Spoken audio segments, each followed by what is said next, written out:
Hey guys, this is Dartabos with Dartabos Minions, and I'm here with a former co-host, Kirby. How's it going? Hello, everyone. Now you have decided to forsake us and move over to the player side of things, right? Oh, yeah, now that your channel is famous, I'm gonna be on YouTube. So, what nation are you going to be playing in this upcoming game? I'm playing the hated Ubar. Okay, so let's go into this real quick, and it's really funny because I think I've got two more interviews left, and everybody kind of knows that you are the Ubar player.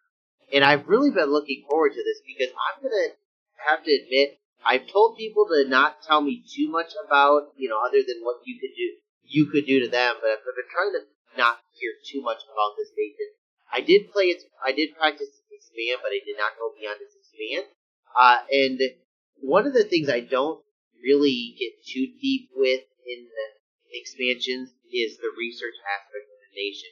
What are you going to be using to research? Which of these mages are your research mages? So, a lot of Ubar's strength comes from its cap-only recruitment, but its mages, the research mages, are the ones that I'll be pumping out of basically every fort. Comes down to three varieties. You've got the Kahins, the human Sahirs, and the Tubas. The Kahins are the cheapest, 70 gold for 7 research points, but you're going to consider a couple of things with this nation. First of all, because of the gins that you're going to be using a lot of, you're always going to be basically research 3, which means that's 70 gold for 10 research points. In addition to that, your nation has access to both owl quills and lightless lanterns. So that's 70 gold for, I actually don't have that number memorized, but a lot of research points. That is your cheapest option. But personally, I don't think that's the most efficient option because you're only still able to get one of those out of every fort every turn. The most efficient option are actually the tubas, which are also the most expensive one, almost 200 gold for a mage. But this would be 13 research points every fort turn if you have the gold for it, plus 3 from magic scales, plus the lightless lantern and owl quill, plus um, an option that you can do to take as a pretender for Ubar is they have several inspiring researcher chassis.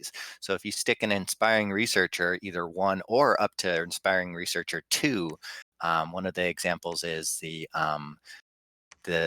ISIS, the Neederet of many names next to that one, next to the Lich. Yeah, right there. Inspiring Researcher 2. And then another one is the the moon, the Titan of the Moon, the one with the little crane beak down one. Yeah, right there. Yeah, he's also Inspiring Researcher 2. So if you stick those in a massive researcher lab, then you've got really efficient researchers per fort turn. Now, I'm another gonna thing that's probably interesting. speculate. I'm gonna Okay, go ahead. speculate that my research is probably going to be able to be the best out of all the nations in the game right now. What's interesting is that these guys, even though they cost less, they're 92 upkeep a year, whereas these guys, which are more expensive, are only 78 because it's sacred. Right, because they're sacred, yeah. It almost feels like these human seers are absolutely like you wanna avoid them as much as possible. Well, yes, and also no. They're more expensive upkeep wise, and they're not sacred, so they're not going to hold any bless that you have, which for Ubar, would suggest probably taking some kind of mage bless, and that's about it. Not anything very expensive. But from my experience, you want a mix of tubas and human sahirs, and the reason is because human sahirs have better magic. So they start with 1 fire, 1 air, which can go up to air 2, fire 2, both of which are very important. And then they get a cross path with earth, which can go into fire earth or air earth, which tubas actually don't have because tubas only have fire 1 and the rest of those are randoms, which means that you won't get an air-earth cross path with a tuba ever, and that can be good for several things. Like you can do Rain of Stones with air-earth cross path. You can forge a lot of really important items with thug items with air-earth cross path. So it's worth having several human Sahirs and for like late game battles, because human Sahirs can get the national smokeless flame spell with their fire twos. That's evocation, yeah. Because it's a fire 3, then they can do firepower. They can do thunder strikes because they can get up to air 2. There's just a lot of reasons to have several human Sahirs if you're going into a battle that you need a lot of evocation mages. So these guys would be more battle mages than they are research, correct? Yeah, but I tend to, like, if I don't have quite enough gold early game to get tuba, I'll probably get 1 or 2 human Sahirs, and if I don't haven't quite enough gold to get a human Sahir, then at the very least I'll get a Kahin and sort of down that and make sure I'm getting as many mages out of every single one of my forts every turn as possible, and just ramp that research up. Now I'm gonna go off of the standard route here, and I would like you to go through your pretender design, and then we'll go back to the units because I think that this is probably going to be an important thing that we do here. So what is the pretender that you went with? I went with the Naderette of Many Names, that inspiring researcher female chassis. The one over, yeah, This that one, yeah. And then now, I went, yeah, go ahead. what? Okay, yeah, give me her pass real quick. I think it was, if I recall off the top of my head quickly, it was 3 Astral, 3 Blood, nope, no Death, and that's it. And then for scales, I went up to Dominion Candle 4, 2 Order, 1 Prot, down to, I think, 0 Heat, and then 1 Growth, 1 Luck, and 3 Magic, and I think that's everything. Oh, let me see. Okay, let me pull it up real quick because I can figure out where that last little It looks like a point went. scale. Yeah, probably, I'm gonna say order or production 2 probably. Then you pretenders, and we Now, got. so this leaves you with absolutely no bless, correct? That's correct. Now, it does seem like, I mean, you do have some. Oh no, you don't have any sacred. What about these guys that are coming out later? I mean, you do have some sacred. I have a grand total of 1 recruitable sacred unit, and it can only be recruited after the pretender wakes up, which means between years 1 and 3 if you're an insane Ubar player. And you can only recruit 1 per turn after you can start recruiting them. And I have no summonable sacreds. But you've got this guy here, the Jin Amir, and the let me see if I can And the get Sultan. Yeah, the the Sultan. Sultan. That's So right. this isn't. It's not worth getting it's not worth the points to get a bless then, or Well, I've made a comparison because I made a comparison to sultans and as a super combatant. In the early ages, there are 2 types of super combatants. There's the Nifl Jarl kind of super combatants, and then there's the Dai Oni kind of super combatants. And the reason I separate those 2 is because the Nifl Jarl has no weaknesses whatsoever outside of just if they walk out of cold provinces, they are like basically dead. But if they're in cold provinces, they have higher stats from cold power. They have higher protection from ice protection. They have massive hit points. They are not magic beings. They're not demons or anything like that. So they can't be countered by any sort of special weapons or spells. They're just straight up huge sacks of HP, and you give them a regeneration bless, and they just tank through everything. The only thing is, late game, they get sort of bogged down by like soul slay and stuff like that if you don't give them enough magic resistance. And then, well, as you know, fatiguing out too. um, Yeah. but Well, I mean, they've then also one thing. Their paths are not the best super combatant their paths. paths are, yeah, sort of meh. I mean, you can get cloud trapezing ones because you've got air, and then let's say you give them like an air helmet if you can make them, then they can cloud trapeze. And then water gives you things like liquid body, which means that's basically free fortitude. And then death gives you, if you get a death random, you can do soul vortex and stuff like that.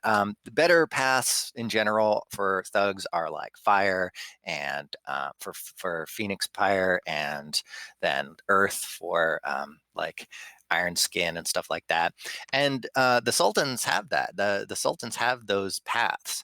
But the other type of super combatant that you can get is the Yomi super combatant. And the Yomi super combatant, I say, is different from the Nephil Jarl because you look at a Dione and you say, oh, that's super powerful, except all I need to do is get a Holy Scourge and then it's dead.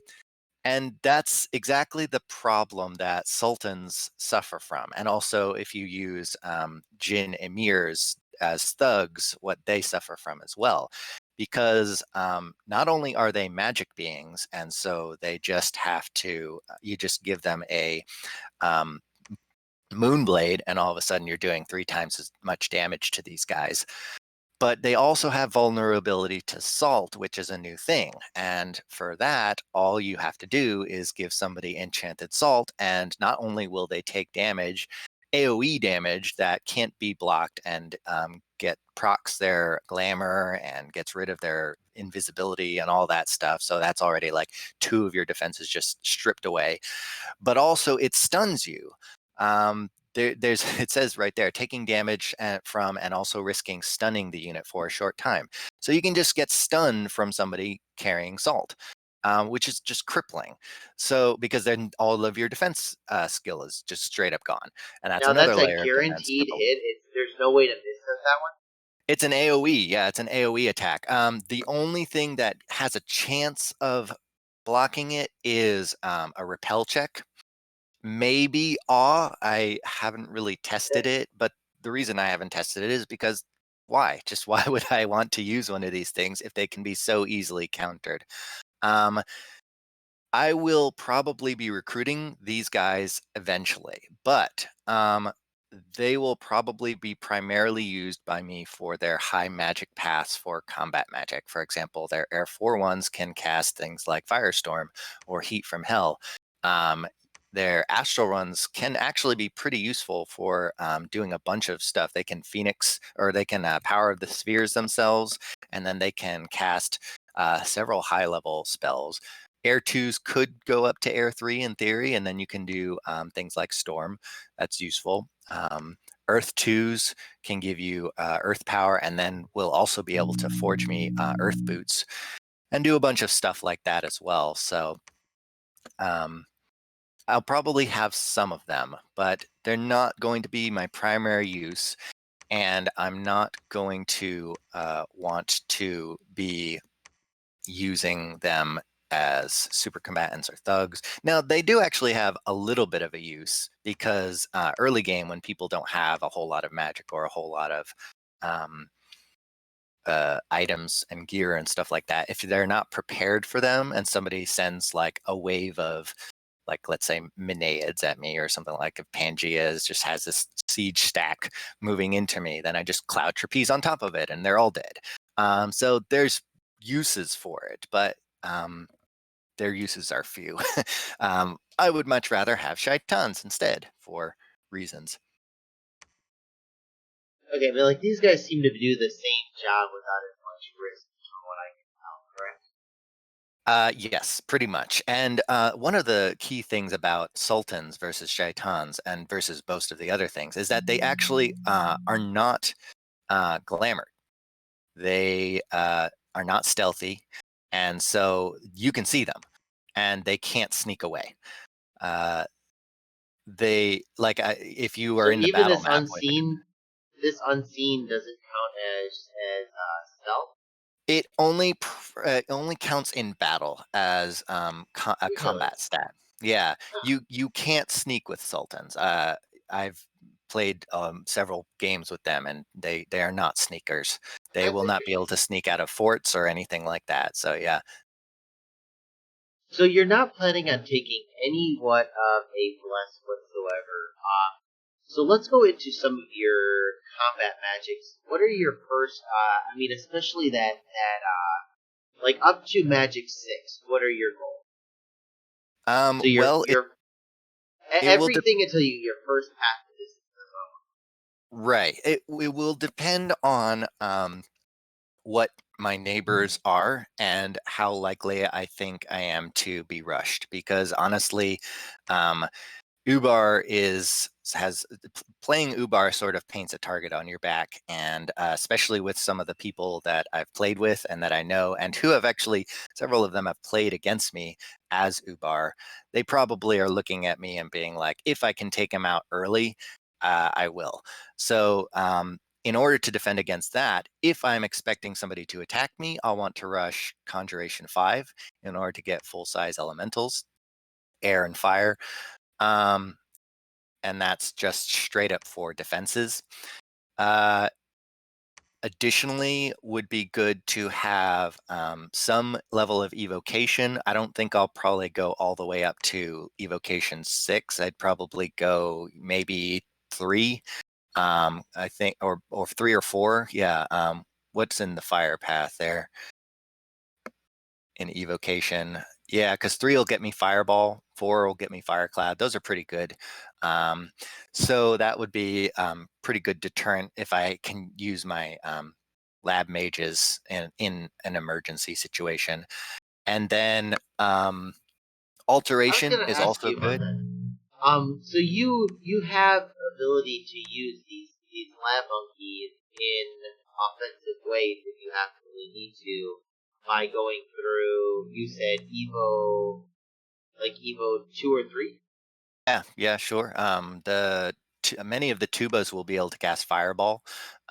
Any of them will be able to cast something like sulfur haze or something like that if I stick a gem on them.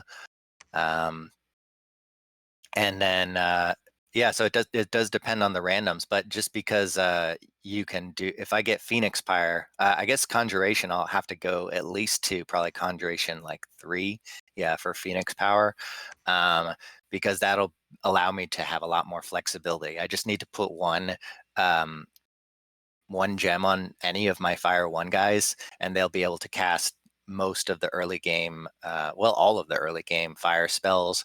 And the the air guys will be a little harder to get unless I can put up storm somehow, which will probably be kind of hard for me to do. You actually don't have very high air.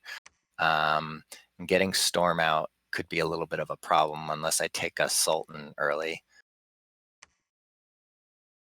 And you're Yeah, well, talking I like this. suppose a Jin Sahir could get it. Yeah, I might be getting some of these guys as well if they get a Air 3 I know random. it's pretty So easy because yeah, I mean it's a 1 in 3 shot and it's recruit 2 point. It's going to be taking up half turn, kind of sucks, but yeah. I mean you don't have that many options. Shaitans can also put up Storm as well because they've got the exact same paths as a human Sahir does.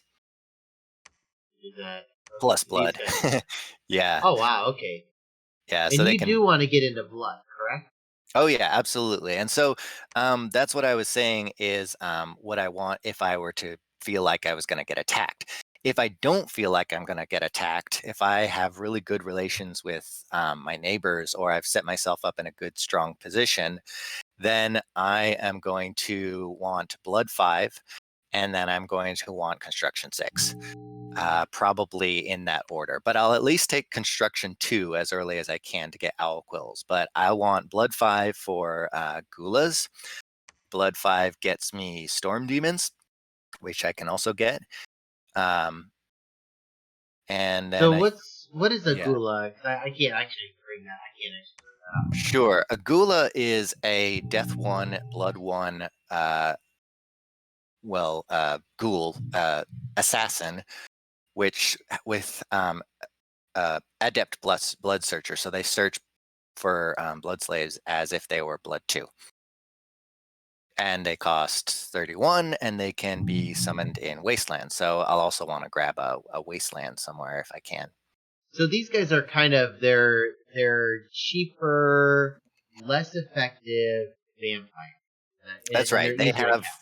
yeah, that's right. They have worse paths. But being a Gula, they have 2 forms, which means that if they're killed, they get a second form that is ethereal and has more hit points. And they have 50% regeneration. Now, do you actually use these guys in combat, or are they only for searching for blood? For blood?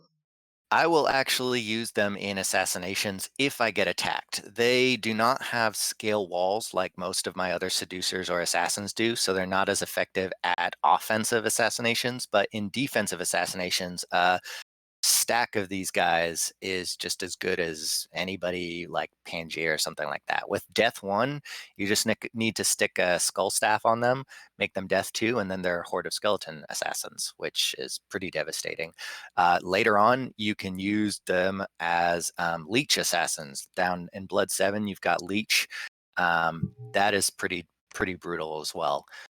Just straight up 25 non-negatable armor negating life drain damage within Oh, the air, wow. within the range of an assassination battle. So very efficient. Just No, snipe. I heard that you couldn't bring blood slaves into No, you can. it. Can you? Okay. I've done that, so it works. Okay. Now with the construction 6, I'm assuming you're going for Lightless Lane, correct? Yeah, Lightless Lanterns is in Construction 6, and then just having Construction 6 gives me really everything that I need. Construction 6 also gives me Blood Thorns, which are forged at Blood 3 and is a blood booster. And so that's why my Pretender has Blood 3, because the only other blood that I have is Blood 1. And that's kind of hard to ramp and get blood boosters if you only have Blood 1. Ideally, I would have wanted to take either blood 4 or 5 on my Pretender, but it's getting kind of expensive, and I tend to have the problem where I want my Pretender to do too many things, and then they wind up being bad at doing all of them. So, yeah. Speaking So, of like your for Pretender, what yeah, is your goal of your Pretender? 'Cause she doesn't seem like a really good super fat chassis. She doesn't look like she's. I mean, the battle magic is kind of meh. Astral 3, Blood 3, meh. Why did you pick this chassis? right. You're not wrong about all those things. The straight answer is inspiring researcher. My goal in this game is to be the best at research, better than everyone else, and that will be the saving grace for me. And in a perfect world, what I would want is to do some kind of throne rush, um, get into a strong position, make myself look unappetizing to attack, make myself look unthreatening to be coalitioned against, and then just sneak massive armies everywhere and get a throne rush while it's sort of mid game and everyone else has mid game techs, whereas I already have late game techs because my research is just amazing. I chose her over the other 2 options, which are the Kneader of the Moon, the other one that I showed you with the sort of crane bill face, because he has Inspiring Researcher 2 as well, but his new magic path cost is 60 versus new magic path cost of 20 for the Kneader out of Many Names. Do Yeah, you you're not lose gonna 22 points off Yeah, you're that not going to be able to get the same kind of stuff on him. And then the other option is down at the bottom, the 1 point of Dominion is the Great Sage, I guess. He is only Inspiring Researcher 1, though, not Inspiring Researcher 2. So not as efficient. I might have been able to get like more points out of it, but the biggest thing was just basically research. I didn't care to have a bless, just because for several reasons. One is having a bless. There's only a few things your nation can do with a bless. Mostly, you want to have probably like a mage bless, I guess. And then also having a bless can sort of reveal what your paths are on your pretender if you send your prophet into a battle and they bless themselves, and then everyone is like, oh, he has like blood 4 and astral 4 or something on his pretender. There's a little bit of a skullduggery going on there. But Yeah, I mean, as far as a Titan goes, she's sort of meh, but funnily enough, she actually has magic power, just like my other units. So she's going to be stronger in my Dominion anyways, because I'm always going to have magic. So she'll be a little bit better. Another thing is having Astral 3 on her. I can forge a Starshine Skullcap, and then she'll be Astral 4. And in the late game, I can do things like gateway armies around to my other forts, which is something that I wanted to do in another game, but wound up taking an immobile. Yeah, see, this was another backup option. I had thought about taking the Oracle of Blood, or what's it called? Fountain of Blood. Yeah, because yeah. you can get a lot more out of this. I probably would have not even taken more maybe magic, maybe Blood 5. And then scales. Just ignore all the rest of the magic and go scales, because you can do better. But he cannot teleport. B is kind of weakish. He can teleport, if I remember Well, he can teleport, but he can't gateway, is what I meant. And that's a little bit of a difference. correctly. Okay. Because gateway allows me to move whole armies where I need them to be. And then aside So from that, this nation completely lacks Astral then, or it is it has just? Astral 1 on its sultans Oh sometimes. my But that's like slow to recruit chance of Astral 1. So yeah, pretty rough. that turns into something like a one every 9 turns that you get an Astral Mage, and it's an Yeah. Astral one. Yes, that's not But with Starshine Skullcap, there's a good chance that I can get a crystal coin by combining with the sultans. So we'll see. that's true. I may be able to pull some stuff off, and that'll boost me a little bit. The other thing I think is better to have the Neaterette of Many Names versus the Fountain of Blood is the full path access, or slots. I mean, full slots that you can get with her. So you can equip her with not just gear, but boosters, things like that. Like late game, once I get the Black King, one of my national heroes, I can very easily make Robe of the Magi, and that'll boost her up a lot. Um, and as far as magic goes, one last thing that I will probably be pushing for, which is kind of rare in Dominions games, but will help me a lot, and I've used in previous games, is going for artifacts at Construction 8. If I am sort of left alone and left to my own devices, I will probably be one of the first people to get artifacts. I'll be able to forge whatever I want with my Pretender at Astral 1 and Blood 1. I know that I can forge an artifact, one of the tomes as a miscellaneous artifact that is an astral and blood booster. So that'll get both of her paths up by another one. And then if I have my national hero, the Mother Gula, who is death 2, blood 3, then she can, or really any of the ghouls can forge another tome, which gives booster in death and blood. So that's already blood 5. And then blood 5, I can make all the other boosters. And so we're already getting into the rest of the unique blood summons. So really my two goals in this game are to be one, the research leader, and two, the strongest blood player. I'm going to try and figure out if I'm not usually good at this, but I'm going to try and ramp my blood economy. I want to have the most blood slaves out of every other nation in the game right now. And then if people really leave me alone and things get really good for me, I'll probably wind up putting Astral Corruption up. Now the turn has just rolled, and I'm going to stop the stream Sure. because we're gonna talk about the players that are in this game. I'm gonna log onto the server, and that would be what common name actually type, and then we're gonna look at this. Now we have some very, very good players in this game. And I'm gonna bring up the so which players and which nations are you worried about? Which nations and players are you worried about early? Which ones are you worried about mid? And which ones are you worried about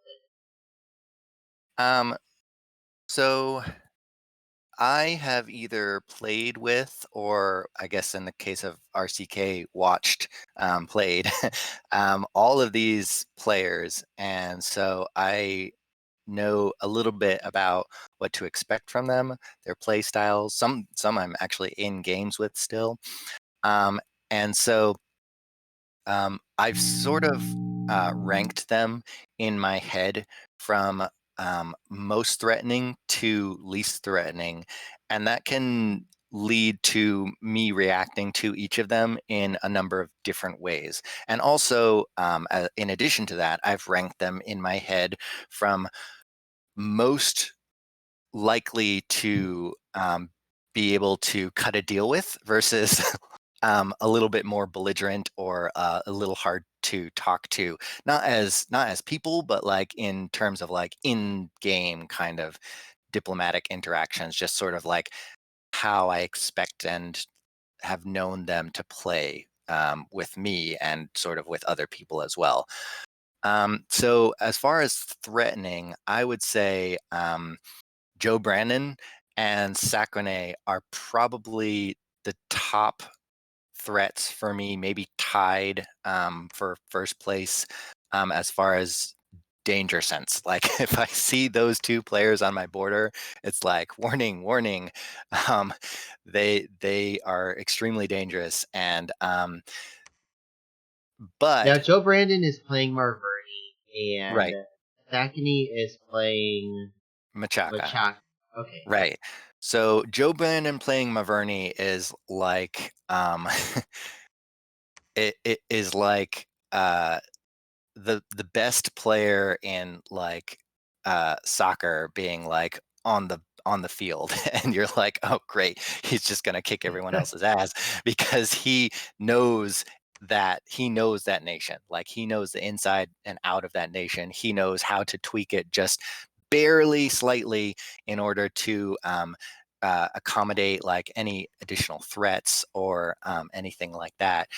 So, like, I know that he's going to be really skilled at playing as Maverni. Sakone is just a skilled player in general. Like every game I've been in with him, I've either lost to him directly or had like a ridiculously difficult time in a game fighting against his nation. But the kicker is with both of those two players, I feel confident that I might be able to, if I need to, cut a deal with each of them because they're both really cool players. I've worked with both of them in the past in games and been able to have good rapport with their nations while I was also playing my nation. So one of the ways that I can sort of kick the bucket down the line as far as those threat go is making a deal with them in order to go take out somebody else and grow stronger. That may or may not work because usually if you leave them be and they do their thing and be really skilled players, they will be strong late game too. And I'm not necessarily going to be able to fight that same level of threat late game versus early game. But I have been known sort of to be sort of a more timid player, especially going up against threats that might be too hard for me to handle. and that might be just conflating in my head or not, but it's plenty likely that I'm going to, if I see them on my board or either of those two players on my border, um, make a deal with them and not attack them unless the stars align and it's like, well, I think that I might be able to gank you or something like that and knock you out of the game early. So those are the two like tied for top place. What's Below, really interesting, dude, is yeah, like what you were saying there is like when I play, because I play with Coconut a lot, and his belief is that we can make peace with just about anybody because I mean, the guy's very very confident that we can out expand and that we can grow faster than anybody we can make peace with. But I'll be honest, like somebody like Sakane or like Joe Brandon on Mark Burnington, that's making a deal with the devil. yeah, He's yeah, very. that's sort of how it feels as well. But um, it's like the devil you know, and then the devil that you don't want to deal with right now. That is Yeah, sort of like, exactly. yeah. Um, but we'll see how the game sort of plays out and how things go down. I'd say below that, but not necessarily very far below that, would be Nosy playing Pan, Gaslov playing Vanheim, and then yeah, those two are also very skilled. I would say Gaslov, I mean, he plays Vanheim. He plays exclusively Vanheim. He plays Vanheim in every age. He knows Vanheim very well. But I think that Vanheim just sort of has a target on its back that is a little bit different from Marverni. And so a lot of the time, unfortunately, Gasloff winds up getting ganked and doesn't necessarily do super well as far as getting ganked goes.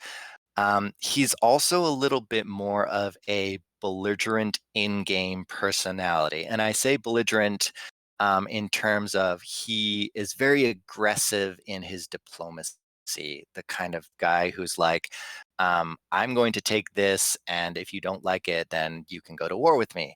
So maybe that might be part of why he gets ganked all the time. I don't know, but It's really um, interesting. I've seen him be at war with like half the world before in other games, and it's like he's such a good player, but somewhere down the line, the diplomacy just there's a disconnect there. And I mean, I'm the same way. Whenever I play single player completely by myself, I do terrible. And I think that a part of that is because of the diplomacy. Like you need yeah. to be able to get along with people, and there's some sort of silver tongue that I don't think he has, in that I don't think I have. But at the same time, he is a very intimidating player because you know he might lose to the coalition, but he's going to take somebody out first. Oh yeah, he's a very skilled player. He's sort of the dangerous kind of, cornered animal that will like rip your throat out if you try and take him out. And so he's definitely a game changer just having him in the game. And I would be interested in having some sort of relationship with him. It maybe in so far as being like, hey, we're both elf nations. Maybe we can, be friends and have, you know, other non-elf nations be afraid of us or something like that. But typically, in not just in watching his games he's played or like hearing about other people playing games with him, but like also me playing games with him specifically has sort of given me the impression that it's kind of hard to make a deal with him because he doesn't really negotiate. He says, "This is what I want. Give it to me." And if I also want that, then I'm not necessarily going to be okay with that. As far as Nosy goes, and I sort of put them both on the same level of playing field. I don't have a whole lot of diplomatic interactions with Nosy personally, but I have played in games with him, and every time that I've played with him, he has been a very, very strong player as well. I don't know him and his play style and his abilities well enough to put him on the same level as Sakane, but that's just like from me personally not knowing, not because I don't think he has the same skill level. I just know Sakane a lot better. than nosy, but I have played with him. He's a very strong player, and he's also got a very good reputation in the community as being a very strong player as well. So there's also a threat level to be associated with that as well. And playing Pangea, well, you're playing Pangea. I mean, it's a strong nation. Yeah, it is. On top of that, I know for a fact that he's taken a Trinity for his pretender because of the names that are popping up as the pretender names. And I I suspect what he might have as far as Trinities go. There are a couple options um, that, but there's really only one viable option. There's only one real reasonable option as far as taking a Trinity goes, as probably some kind of dormant or imprisoned hellbless stat bless with magic weapons and spiricite and all the jazz that I have to deal with now. And so of course, yeah, now I'm going to be concerned about him if I see him on my border as well. But I have played as Pangea and against Pangea, so there are tricks that I know with how to deal with Pangea, especially as Ubar. I made a comparison in one of my other games where I was Ubar fighting against a Pangea, that I'm kind of the better Pangea. I mean, I have a lot of similar strengths. I have weaknesses, but um, my assassins can be assassins and seducers better than Pangeas can. So um, Now, one last thing before we head on out, and it's really nice because we get to see your starting location, unlike the other interviews. How are you with your starting location? Are you happy? I mean, you're near a little bit of water, and I don't exactly know what you're gonna do with that, but like, how do you like your starting location? Well, I both like it and dislike it at the same time. On the one hand, I like it because I'm not in a desert. Um, and people will expect me to be in a desert. That is actually something I can use to my advantage because my dominion hides my province locations. So people will be looking for me in the desert and not see me there and then be confused as to where my capital is. And the longer that I can put people off as to where my capital is, the longer it will take for them to rush me, which is great. Um, and so that's a plus. The downside to that for me is, unfortunately, um, there aren't a lot of thrones near me. Like, they are very, very far from me. So my plan for throne rushing is going to take a little bit of thinking.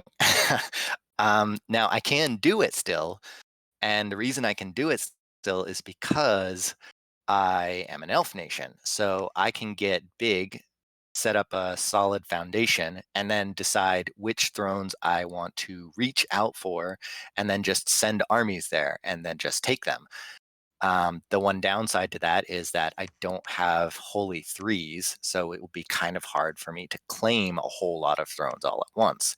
Um, there's just not really an easy way for me to get around this, so I kind of feel like it's gonna be a little bit of a late game unless somebody else does the throne rushing. Also, I know I'm probably not going to have um, Therados as a neighbor. That's good. That means Therados will be bothering other people. I can get underwater with air gems. I can forge things like amulets of breathing. I can forge barrels of air. I can take water provinces if I want them. I probably won't want them. I'm happy that my cap does not have any water provinces. That's good for me, and I like having this mountain here that will get me additional resources. I can already see where my dominion is spread to, and I kind of resource shy, and that restricts the number of Jin warriors I can recruit out of my capital, which is unfortunate. But with this mountain, that helps out. And then there's the desert right there. So I'm probably going to put one of my forts in that desert, which people would not normally do. But because I have so many things that I can summon in deserts, and because it'll make people think that I am in that desert if I expand in that direction, um, I will probably take this desert pretty quickly. and then farmlands, I guess I'll aim for. Maybe I will wind up taking this one on the coast, um, near where Therados's pond is. I mean, I assume it's the big one with the throne in it. I just got to figure that's where Therados is going to be. Well, you can see, dude. You can see 23, right? You can see the resources in there, correct? Yeah, I can Yeah, see that the one. resources are phenomenal. Dude, 66 resources is nothing Okay. nothing to Well, you cry. kind of spoiled. I'm going to throw this out there. You kind of spoiled it for me a little bit because there's a site that you can see that I cannot see. But that's Oh, okay. okay. I was going to Sorry. take it anyways, so no worries. It's just, better news for Okay. me. But yeah, just keep that in mind because some of those sites, if they're still Oh, indie okay. controlled, we're not going to actually see. I can only see 29 resources right there, but I assume there's some kind of Uh, mine there or something like that that is getting more resources. So yes, that's great news. I'll, I'm really I'll happy I'll with I'll that. leave that for you. I thought that you could see that automatically because I mean, that's all we've got in Scout. No, you So don't okay, you that's don't see interesting. the items or the sites that are in those Oh provinces. man, Now look that at it's that. there, I'm already cheating, dude. Okay, well, that'll give me something else to talk about because that's something I didn't know about. This is that that the resources you can't tell that the sites will later update that because I know like let's take for instance that I mean the death scale you can see if death scales are there. Oh yeah, Uh yeah. Well, if your dominion is there, then it shows what scales are there. Like, let me see. I think if you're adjacent, yeah, if you're adjacent too. Like for example, I can see there's a sun, one heat scale in this wasteland up there, which I probably will also build a fort there too. Um, but yeah, so in 32, I can see there's a heat scale because that's next to my dominion. So okay. you can sort of guess where like wells of So what pestilence is or the something like what that is are the going to be. current resources say in 23 for users? I've already given it away and I feel terrible. What is in 23? What does the resources say for you? 29. Um, 29. Okay, that's I really would, interesting. if I had to speculate, I would say that because your scouts in every province have the spy trait, they can see more. Like Okay. my shaitans have spies. So if I had a shaitan in that province, I'd be able to see that. And in addition to that, I actually use shaitans as scouts sometimes, which is like ridiculous. It's like a 300 gold scout unit. But because they're spies, I can send a shaitan onto a throne province, and then I know all of the resources and sites that are in that province, Really? including what throne it is. Yeah, including what throne it is. If I send a shaitan there, and Really? That's so interesting. having a spy gives you a lot more information about a province than just either having a regular scout or just having your dominion spread to a province. So that allows you're having your spies in all these provinces. That's why you have all these traits. You have what they're sacred, right? They have spirit sight, they have spy. It's so you can get the maximum amount of information out of all the provinces that you're looking at. Okay. Yeah. That's interesting. And yeah, okay. That's really cool. Well, I definitely got some stuff. I'm really excited because it's the first time I actually got to look at the map, and I'm trying not to, like, I was trying not to spoil anything already, and I already screwed it up. So I Like I think I'm said, gonna I was quit going to this with you expand there before. anyways. So, Oh, dude, like it's already if it from what you're telling me, it's the highest resource province. It's like what's really cool about this map is that you can tell based on how many hectares it takes up how big the province is. And so if you see, oh, you've got two wow. of Yeah, I these. hadn't actually thought of that. That's You awesome. you've got these three, and I'm trying to design a map program, and I'm probably never going to finish it, but one day I'd like to finish it, and it's based off of this map, because like you've got these three provinces near you with two, you've got one that's one, and that's why even though I'm not going to like give away too much, but you can tell the income between 7 and 2. Even though like 2 is, or even though seven's a town and Yeah, with the 7 is farmland. there you go, and you can see like 23 is and you can see how the province income changes, and normally the threes are bigger. Now it's not always going to be that. Always, there's always exceptions, and there's randomness to it, but normally the three provinces are bigger, the twos are. So like when expecting you to go to the three province anyways, just because it's more likely to be larger have more gold, have more resources. Except for that mountain is going to obviously look good because you want those resources, correct? Yeah.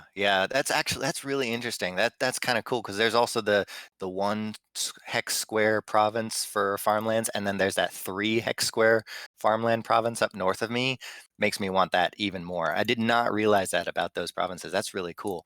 Um, yeah. So one of the things I'm thinking of, like, I'll just go ahead and like throw it out here because so to make you feel better, like as far as expansion goes, like my first expansion target will probably be actually province 7 or province 23.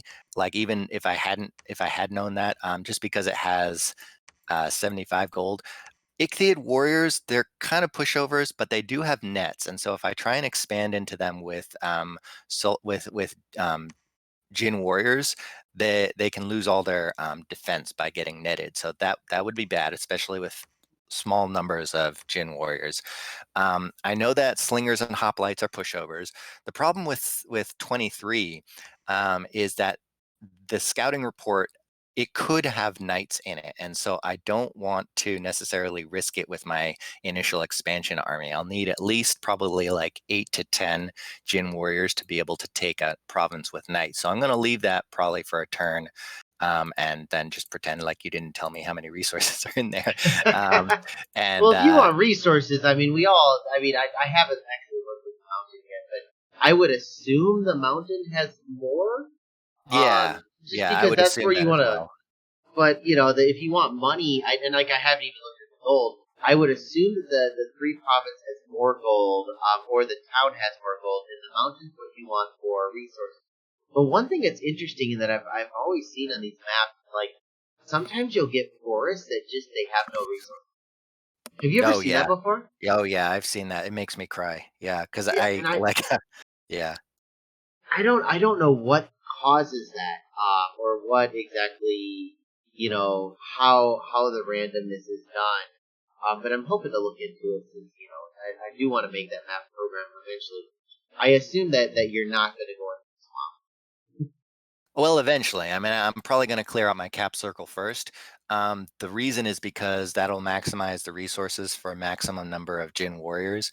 But then in addition to that, I can recruit, once I get enough gold, I'll be able recruiting Jin Sahiras or Jin Emirs, um, whatever I can. And then I can just hop over my cap circle into the next ring with an expansion party. So I can do really good expansion as long as I don't bump people.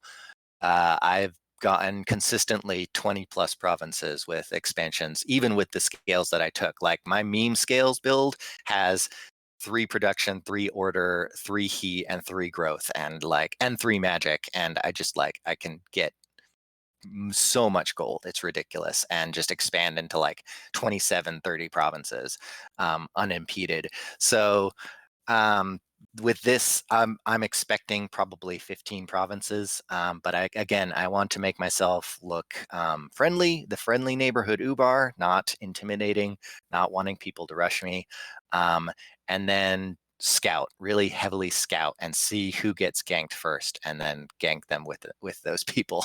um, yeah, that's pretty much it. Okay, dude. Well, hey, before we go too much longer, I'm going to say thanks to you. Thank you for joining with. Thanks for taking the time. And sorry, I know that like the other day we tried to get one going, and Zach and I ended up taking like 2.5 hours to make a small little video Yeah. because of some technical difficulties. So I appreciate that you made time again to have this interview, and definitely good luck at the game, dude. I really yeah, I'm really looking forward to seeing your Uber. All right, thanks. I'll try, and if I get really heavy into the assassination seductions, I'll be sending you a message with the Oh yeah. full amount of conquests that I've made because you don't necessarily see those, and that will be pretty important in how my nation evolves. Because one of the things about Ubar is that they get magic diversity through stealing other people's mages.